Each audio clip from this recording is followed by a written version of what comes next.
I have loved you just as the Father has loved me.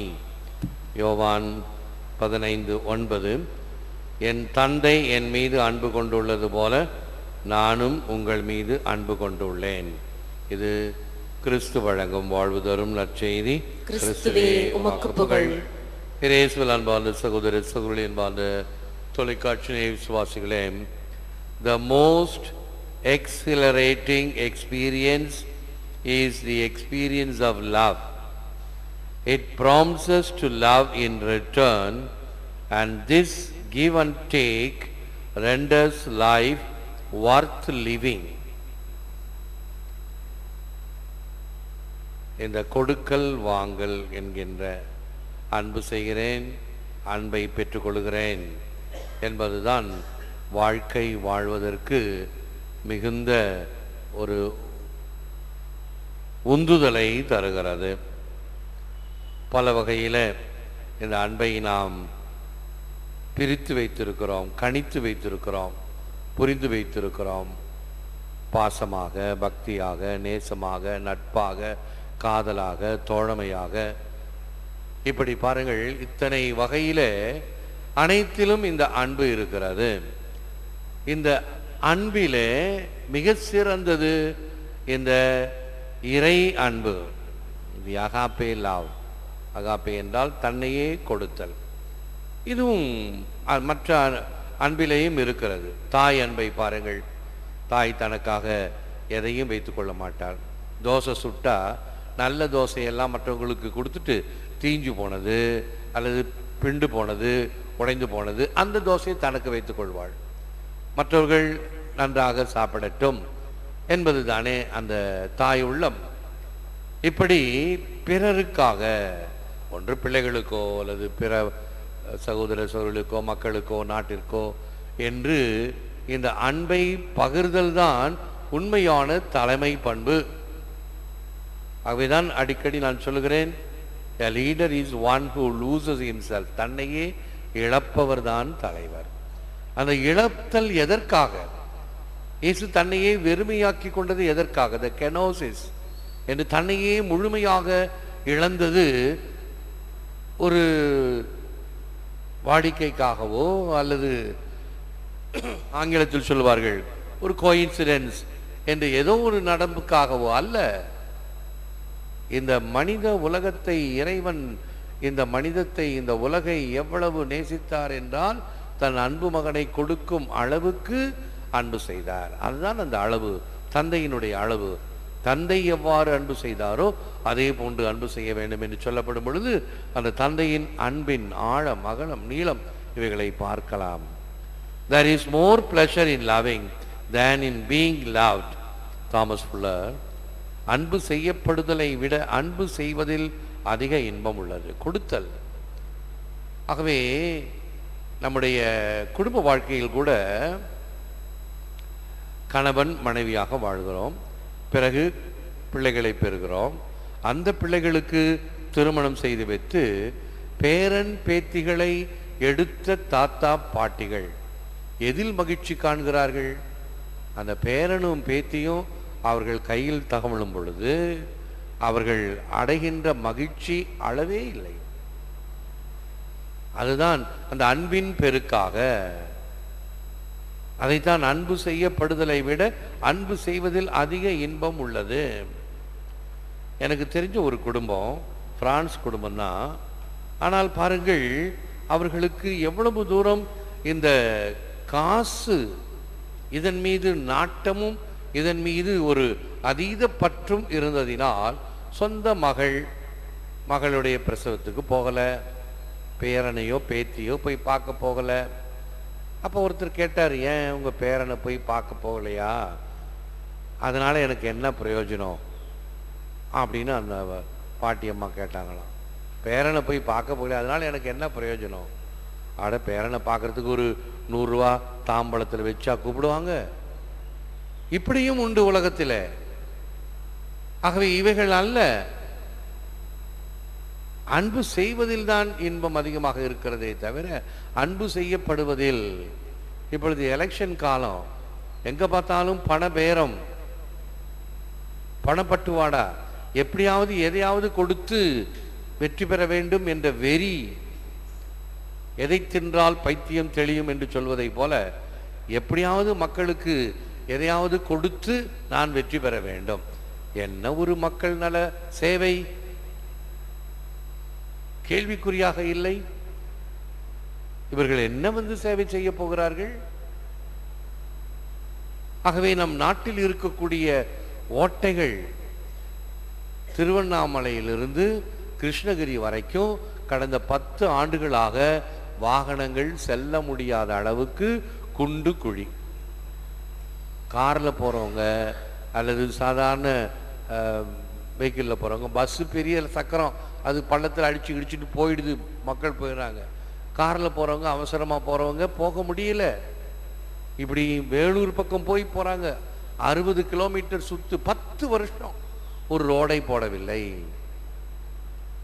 ஆனால் ஒவ்வொரு இடத்துலையும் கோடி கோடியாக பணம் இருக்குது. இங்கே கோடி, அங்கே கோடி, இங்கே கோடி, செய்தி மேலே செய்தி. என்ன அவலம்! இவர்கள் எல்லாம் மக்களுக்கு சேவை செய்வதற்கு போட்டி போட்டுக்கொண்டு நான் உங்களுக்கு சேவை செய்ய போகிறேன், எனக்கு ஓட்டு போடுங்கள் என்று கேட்டால் இதுவெல்லாம் நகை முரண், ஐரணி. அன்பு செய்யப்படுதலை விட அன்பு செய்வதில் அதிக இன்பம் உள்ளது.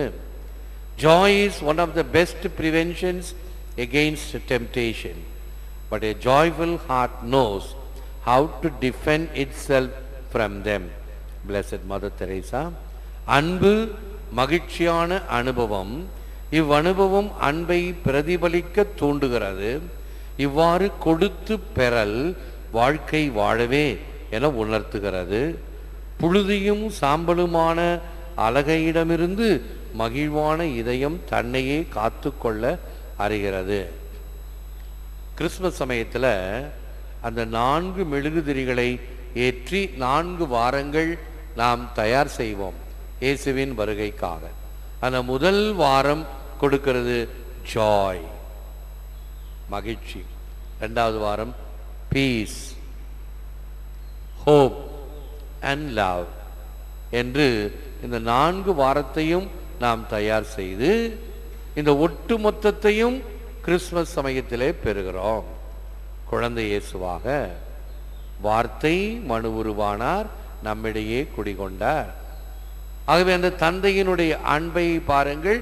நமக்கு இந்த மனித ரூபத்திலே அவர் தன்னை அனுப்பி வைத்த அன்பு. உலகத்தை நம்மை எவ்வளவு நேசித்தார் எனில், அனுப்பியது மட்டும் அல்ல, இறுதியிலே அந்த சிலுவை சாவின் வழியாக மீட்பின் திட்டம் நிறைவேற வேண்டும் என்பது தந்தையினுடைய எண்ணம். ஆபிரகாமினுடைய பலியை மாற்றினாரே, ஈசாக்கை பலியிட வேண்டாம், அதோ அந்த முட்புதரில் இருக்கக்கூடிய அந்த செம்மறி ஆட்டை பலி ஒப்பு கொடுத்து உன்னுடைய காணிக்கையை செலுத்து என்று மகனை பலி ஒப்பு கொடுப்பதிலிருந்து அவர் மாற்று திட்டத்தை கொடுத்தாரே, தன்னுடைய மகனுக்கு அப்படி கொடுத்திருக்க கூடாதா? முடியாதா? அதான் தந்தையினுடைய அன்பின் எல்லை. நாம் சுற்றி சுற்றி போட்டுக்கிறோம், இன்னும் அந்த போர்டெல்லாம் கயட்டல. அன்பின் மகிமை, அன்பின் எல்லை, அன்பின் வெற்றி. இறைவனுடைய அன்புக்கு ஈடு இணை இல்லை. துன்பத்தை பகிர்கையில் அது பாதியாக குறைகிறது, மகிழ்ச்சியை பகிர்கையில் அது இரட்டிப்பாக மாறுகிறது. மகிழ்ச்சி இருக்கும் பொழுது நாம் எல்லோரையும் அழைக்கிறோம், அழைப்புதல் அடித்தோ அல்லது பல வகையாக செய்திகளை அனுப்பியோ வாருங்கள், வந்து எங்கள் மகிழ்ச்சியில் பங்கு பெறுங்கள் என்று அழைக்கிறோம். குடும்பமாக வாருங்கள் என்று கூட்டி சேர்க்கிறோம். இது மகிழ்ச்சியை பகிர்ந்து கொள்வதிலே. அப்படி பகிர்ந்து கொள்ளும் பொழுது அது இரட்டிப்பாகிறது, 4ஆகிறது. ஆனால் துன்பத்தை பகிர்கையில் சொல்வது கிடையாது. ஒரு வீட்டிலே திடீரென்று ஒரு சாவு நிகழ்ந்து விட்டால் கண்ணீரும் கம்பளையுமாக என்ன செய்வது ஏது செய்வது என்று தெரியாத நிலையிலே மற்றவர்கள் முன் வந்து அந்த செய்தியை பிறருக்கு தெரிவிப்பார்கள். தொலைபேசியிலோ நேரடியாகவோ ஆள் அனுப்பியோ செய்தியை தெரிவிக்கும் பொழுது செய்தியை பெற்றவர்கள் உடனடியாக அங்கு சென்று அவர்களோடு இருக்கும் பொழுது இந்த துன்பம் குறைகிறது. ஆகவே பார்க்கிறோம், வீட்டில் வெளியில் பந்தல் போட்டு ஷமியானா போட்டு நாற்காலி போட்டு வச்சுருப்பாங்க, எல்லாம் போய் உட்கார்ந்துருப்பாங்க. அவங்க போய் வீட்டாரோடு சேர்ந்து அழமாட்டாங்க. ஆண்கள்லாம் இருந்தால் அப்படியே உட்கார்ந்துருப்பாங்க அமைதியாக.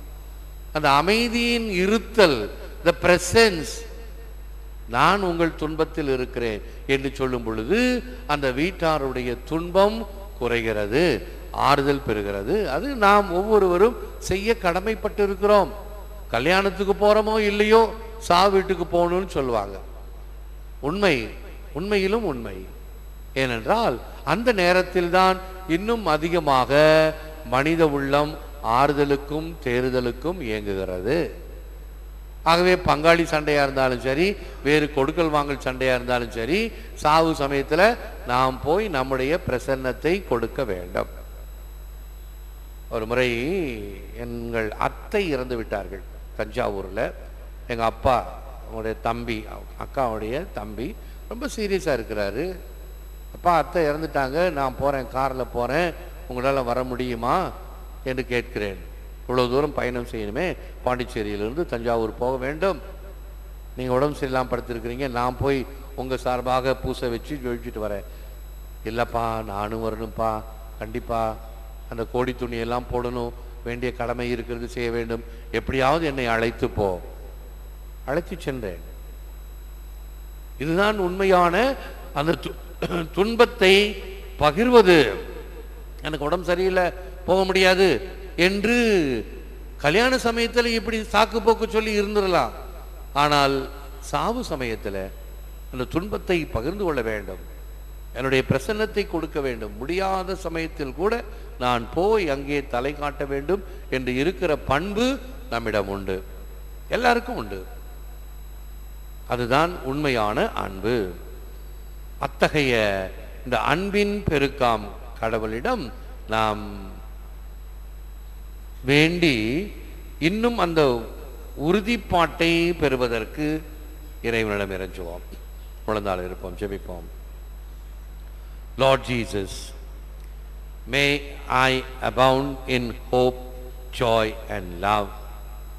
Inflame my heart with love for you and your ways, and with charity and compassion for my neighbor. May there be nothing in my life which keeps me from your love. ஆண்டவராகிய இயேசுவே, உமது அன்பினாலும் மகிழ்ச்சியாலும் நிரப்பப்படுவேனாக. உமது அன்பிற்கும் வழிகளுக்கும் பிறர் சிநேகத்திற்கும் M இதயம் பற்றி எரிய செய்தருளும். உமது அன்பிலிருந்து என் வாழ்வில் ஏதும் என்னை பிரிக்காதிருப்பதாக. எல்லாம் வல்லவரே, நல்லவரே, போற்றுகிறோம், புகழ்கிறோம், நன்றி கூறுகின்றோம், ஆராதிக்கின்றோம். தேவரீதாமே இந்த நற்கரிலே எமக்காக விற்றிருக்கின்றீர். உமக்கே நன்றி, துதி, தோத்திரம், புகழ், மகிமை உண்டாவதாக. நீர் எவ்வாறு தந்தையின் அன்பை சிறமேற்கொண்டு அந்த தந்தையின் பணியை நிறைவேற்றுவதே என் பணி என்று, அதுவே உமக்கு வாழ்வாக, அதுவே உமக்கு உணவாக இருந்ததாக வாழ்ந்து காட்டினீர், என்பித்தீர், போதித்தீர். நாங்களும் அந்த தந்தையின் அன்பை சுவைக்க வேண்டும் என்பதற்காக பல உவமைகளின் வழியாக அந்த தந்தையின் அன்பை எமக்கு எடுத்து காட்டினீர்.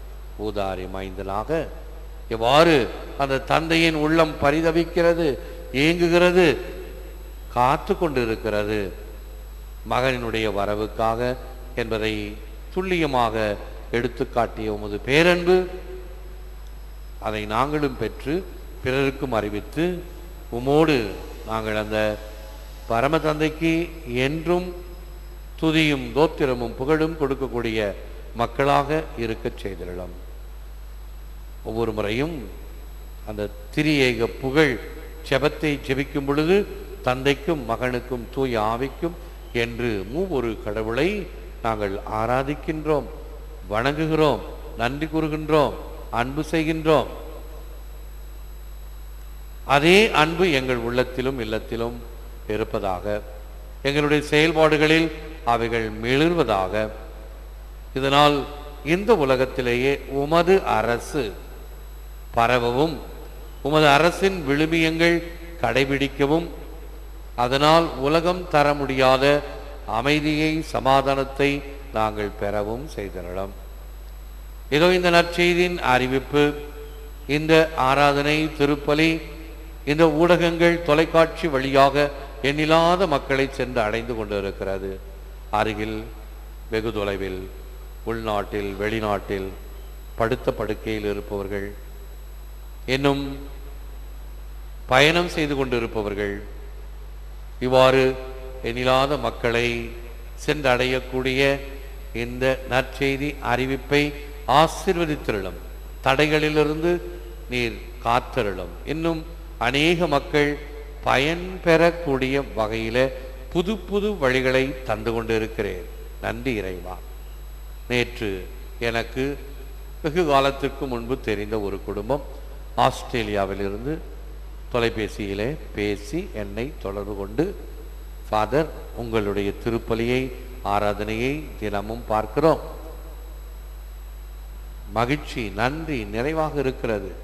நாங்கள் மட்டுமல்ல, இன்னும் அநேகர் பார்ப்பதற்கு வழி செய்யக்கூடிய வகையில் என் மகன், இப்பொழுது உங்களுக்கு தெரியும், உங்களால் நாங்கள் வளர்ந்த குடும்பம், வளர்ந்த பிள்ளைகள், இப்பொழுது என் மகன் லைகாட் டிவி என்ற நிறுவனத்தில் மேலாளராக பணி செய்கிறார். ஆகவே இந்த அன்பொலி டிவியை இதன் வழியாகவும் பரப்புவோம். இன்னும் அநேகர் இதில் பங்கு பெற வேண்டும் என்று ஒரு புதிய வழியை நீர் திறந்திருக்கிறேன். நன்றி இறைவா, நன்றி. உமது செயல்கள் வியத்தகை, வியப்புக்குரியவை. மக்களால் புரிந்து கொள்ள முடியாத அளவில் நீர் காரியங்களை செய்து கொண்டிருக்கிறேன். விடியற் காலையில் கனடாவிலிருந்து ஒரு ஃபோன், ஃபாதர், இன்னும் ஒரு சில மணி துளிகளில், இன்னும் நிமிடங்களில் உங்கள் ஆராதனை, திருப்பலியை நேரடியாக நாங்கள் காண இருக்கிறோம். பொழுது நீங்கள் அதற்காக தயாரித்து கொண்டிருப்பீர்கள். எங்கள் குடும்பத்தை உங்கள் ஜெபத்தில் வையுங்கள். எங்கள் மகளுக்காக ஜெபித்தீர்கள். பரீட்சையில் நல்ல மதிப்பெண்கள் பாஸ் ஆனதற்கு நன்றி கூறுகின்றோம். இப்படி எண்ணில்லாத மக்களின் தேவைகளை நீர் பூர்த்தி செய்து வருகின்றேன். அவருடைய வேண்டுதலை கேட்கின்றேன். அவர்கள் எங்கு நினைவு கூறப்படுகின்றார்கள்? போலின் குடும்பத்தினர் நார்வேயில் இருந்தும், இன்னும் பல பேர் தங்களுக்காக ஜெபிக்க வேண்டும் என்றும், கிளென் என்ற சகோதரி மலேசியாவில் இருந்து அவருக்காக ஜெபிக்க தாமஸ் கேட்டுக்கொண்டிருக்கிறார். ஆனால் சகோதரி கனடாவில் அறுவை சிகிச்சை பெற்று அது நலமுடன் இருந்து குணம் பெற்று கொண்டிருக்கிறார். நலத்திற்காக ஜெபியுங்கள். இப்படி எண்ணில்லாத வேண்டுதல்கள், இவளை எல்லாம் நாங்கள் ஜெபிக்கின்றோம். யாருக்கெல்லாம் உமது அருளும் ஆசீரும் தேவையோ அவளை எல்லாம் நினைவு கூறுகிறோம். உம்முடைய திருப்பாலத்தில் அவளை சமர்ப்பிக்கின்றோம். ஏற்று வரமருளும் இறைவா, காக்கும் கரங்களினால். ஆமென், ஆமென்.